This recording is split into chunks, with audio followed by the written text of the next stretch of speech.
السلام عليكم ورحمة الله وبركاته، ازيكم يا حلوين عاملين ايه؟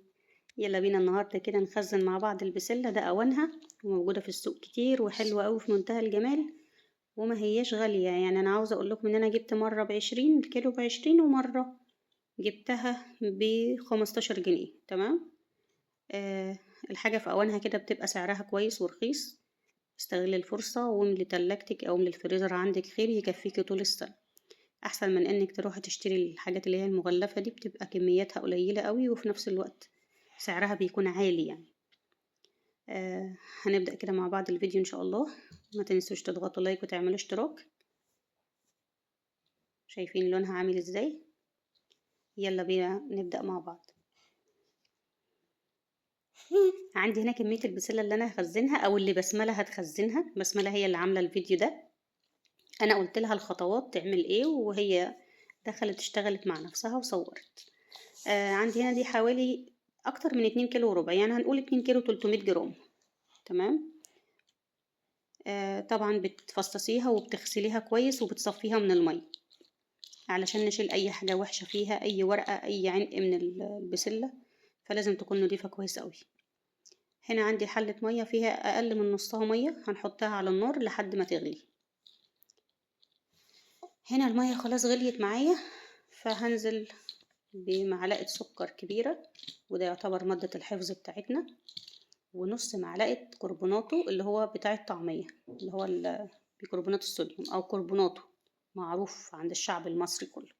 مجرد ما بتنزلي بيها شفتي الفوران اللي حصل في المية ده، السكر هو مادة حفظ عندي، بيحافظ على أي نوع خضار انت بتحطهوله،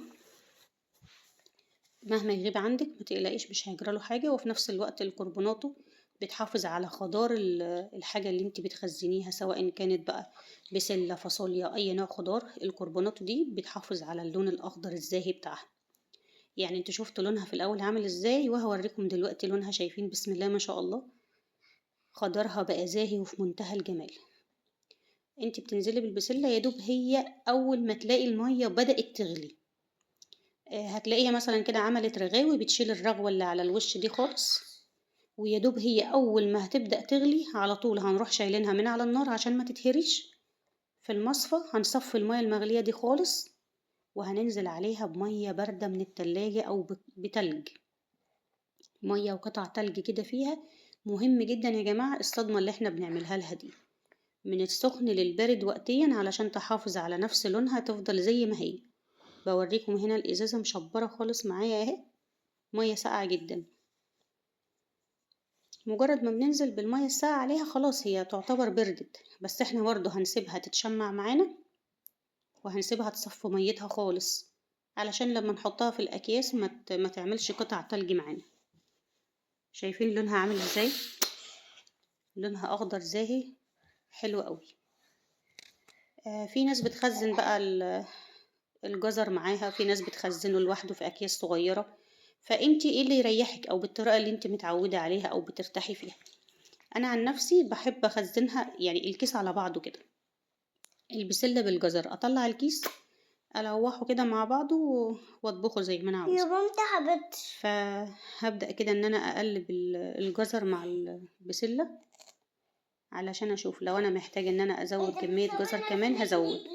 بس يا كوكو، خلاص كده انا يعني استكفيت بالجزر ده. يعني نقول مثلا نحط التلت جزر والتلتين بسلة، زود احنا يعني انا عن نفسي بحب احط كذا نوع خضار كده علشان البنات عندي ياكلوه. خضار مهم جدا، لازم ولادنا كلهم ياكلوه يعني، فانا بحاول اقنع كيان على قد ما اقدر. لونها وشكلها حلو جدا. خلاص يا كوكو، انا عن نفسي باجي كده في اخر غلوتين قرب ما خلاص قربت تستوي بزود بطاطسايه. عندي كيان بتحب البطاطس، فانا بحب ازود بطاطسايه، وكمان برضو يعني ايه الخضار كده نشكل في الخضار لولادنا علشان برضو ان هو هيبقى مفيد له. خلاص يا كوكو، انا حلويت دلوقتي. هنقسم بقى الجزر بتاعنا البسلة، هنقسمها كده طبقات على قد ما احنا عايزين او على قد عدد افراد اسرتك. خلاص كل سنة وانتم طيبين، داخلين على رمضان، فبنحب كل يوم نعمل يعني طبخ جديد، فبلاش نكتر في الطبخات أو الطبخات أو في الكيس اللي هنطبخه، يعني الكمية لأ، ما تكتريش في الكمية عشان ما يفوتش حاجة لتاني يوم تترمي أو ما تتاكلش، هيبقى فيه نوع خضار تاني جديد أو أكل جديد، فمش هتلاقي حد يعني ايه حابب ان هو ياكل من أكل امبارح. نستغل الفرصة كده والخضار موجود أو أيا كان بقى، بسلة فاصوليا أي حاجة. الكرنب برضه أنا جبته وخزنته معاكم.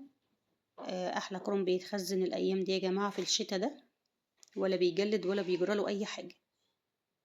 خزنيه بالطريقة اللي أنا وريتها لكم كده، إن شاء الله هيقعد معاكي من السنة للسنة.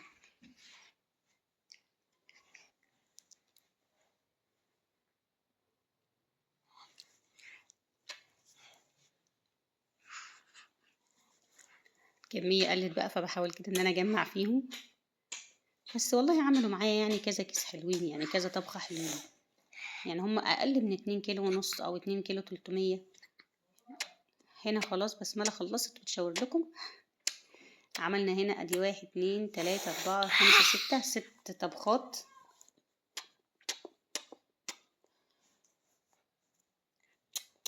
طريقة سهلة وبسيطة ومكوناتها موجودة في البيت، محتاجناش ان احنا نشتري حاجة من بره، وفرنا على نفسنا كتير. واحسن من انك تشتري الخضار المعلب، بصراحة انا مش بحبه قوي. فنخزن الحاجة كده في وقتها. شايفين لونها عامل ازاي؟ خضارها زاهي وفي منتهى الجمال، هتفضل معاكي كده من اول كيس لاخر كيس. لو قعدت عندك سنة هتفضل بنفس الشكل واللون، وعمرها ما هتجلد منك صدقيني.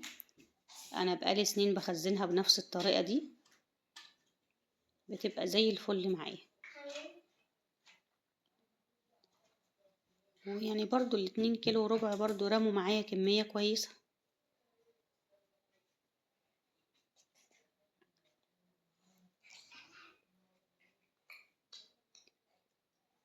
كل عام وانتم طيبين وبخير وصحة وسعادة يا رب، وربنا يتقبل منا ومنكم صالح الأعمال، وربنا يعيننا يا رب على الصيام والقيام وتلاوة القرآن يا رب، ويوصلنا كده للشهر الكريم لا فاقدين ولا مفقودين يا رب، اللهم آمين يا رب العالمين. اللي أول مرة يشوف قناتنا بقى ما تنسوش تضغطوا لايك وتعملوا اشتراك، فعلوا الجرس عشان يوصلكم إشعار بكل جديد. تعليق حلو منكم كده، ربنا يجزينا ويجزيكم كل خير يا رب.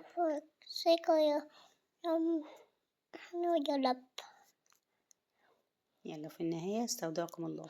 لا في النهاية مع السلامة. أشكرك والله. أنا